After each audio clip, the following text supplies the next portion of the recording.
Unraveling.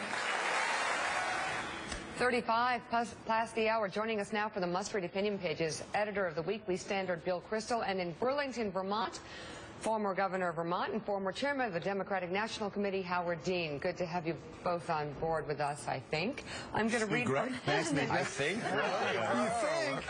What did Howard do to offend you? What did Howard say to offend you, Mika? Scuff each other up. Okay, National Review. Republicans need an answer to Hillary Clinton. This is the editorial. Actually, we were going to do the Wall Street Journal. Are we? And the National Review, yeah. Oh, we're going to start here? Okay. Yeah. So, Wall Street Journal, Jeb Bush reboots. In 2016, the biggest divide in the GOP field isn't between conservatives and moderates. The most important contrast concerns political strategy and pits the dividers against the uniters. Mr. Bush, Marco Rubio, Rand Paul, and perhaps Ohio Governor John Kasich think the GOP has to expand its appeal with an inclusive message. Ted Cruz, Mike Huckabee, and Rick Santorum believe the path to the nomination and victory in 2016 is to polarize the national debate around immigration and cultural issues.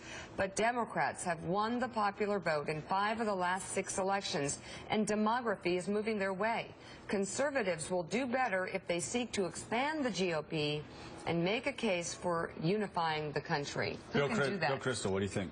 Is Jeb the guy? Could be. I thought he was pretty good yesterday. I thought if you were a Republican establishment type and you watched Hillary on Saturday and Jeb on Monday, you thought, you know what, Jeb could be better than Hillary. So in that respect, Jeb was reassuring. Do you agree with the Wall Street Journal, the uniters versus the dividers? No, that's total straw man. It's ridiculous.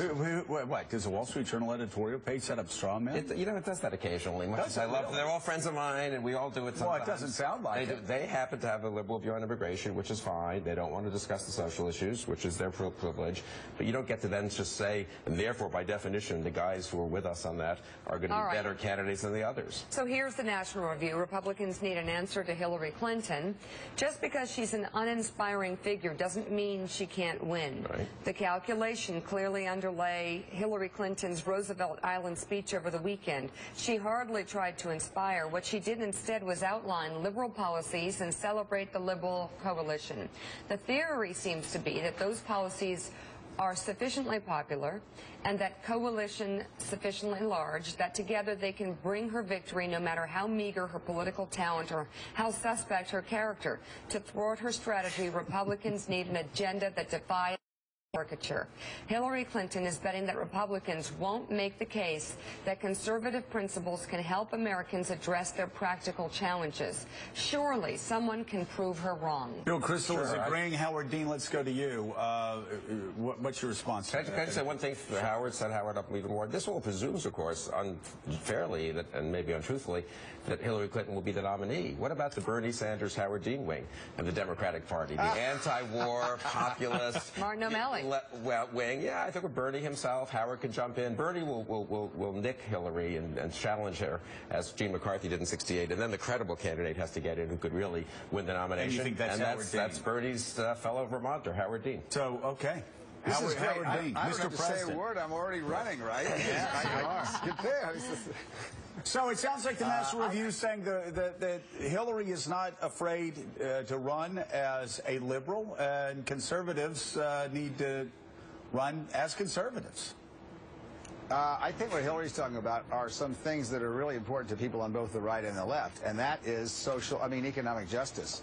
I think, you can even see Republicans talking about this, which is amazing because there's no evidence that they care about this in any way. Really?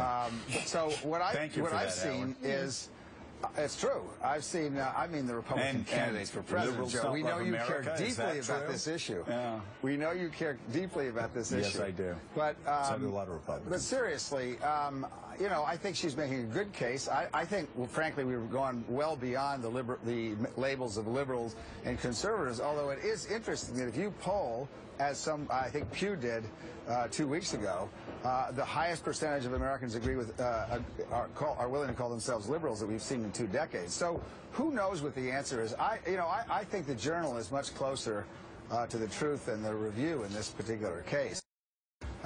There's a new demographic, the so-called Obama coalition, and I think if the Republicans can't dent it, they can't win.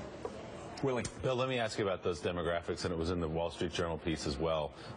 Jeb Bush yesterday spoke Spanish. He had a very diverse crowd. He's viewed, along with Marco Rubio, as one candidate who can, quote, broaden the party a little bit and go where votes have not been previously. Mitt Romney, 27% of the Latino vote. John McCain, 31%. Is all this for Jeb Bush symbolic, the things we saw yesterday, or can he actually go out and capture and get to 40% or whatever Republicans need to win the White House? I think he could do well with Hispanics. I think other candidates could do well with Hispanics who don't simply vote on immigration.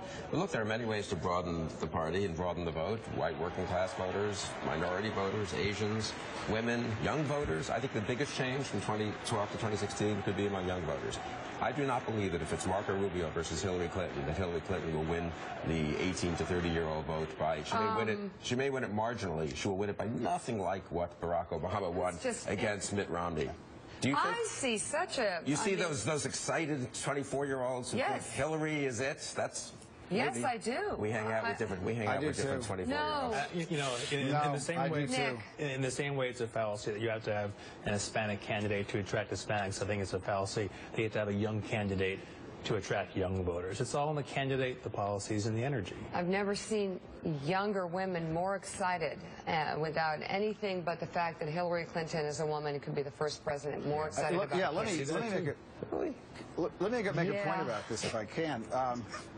One of the reasons I decided to endorse her early is because she was the only candidate generating enthusiasm. This generation, what I call the first global generation, wants change. They actually don't care much about politics, but they want change, and that's what attracted them to Hillary Barack Clinton Obama. says change, you know? And Hillary Clinton is change because Hillary Clinton, and that's what they want. That is how they see it, I promise you. And you go out and poll for it. Yeah, we're not talking about whether it is change, and we could argue that, but that's what young it's all people perception. We know see that. as change. All right, yeah. Bill Kristol, and how... No, you know what I'm talking about. I know what you're talking about, but you got to broaden your acquaintance of young people, Mika. hang out with a diverse, as Willie was saying, a diverse group of young people. Not all of them think Hillary Clinton is the kind of change they want. Okay, we'll see. All right, we'll continue this conversation. Howard Dean, thank you very much. Up next, Iraqi officials may complain about a lack of American support against ISIS, but they can't blame our next guest. We'll meet the man who deployed himself to the war zone to train fighters to take on the terrorist army. Keep it right here on Morning Joe.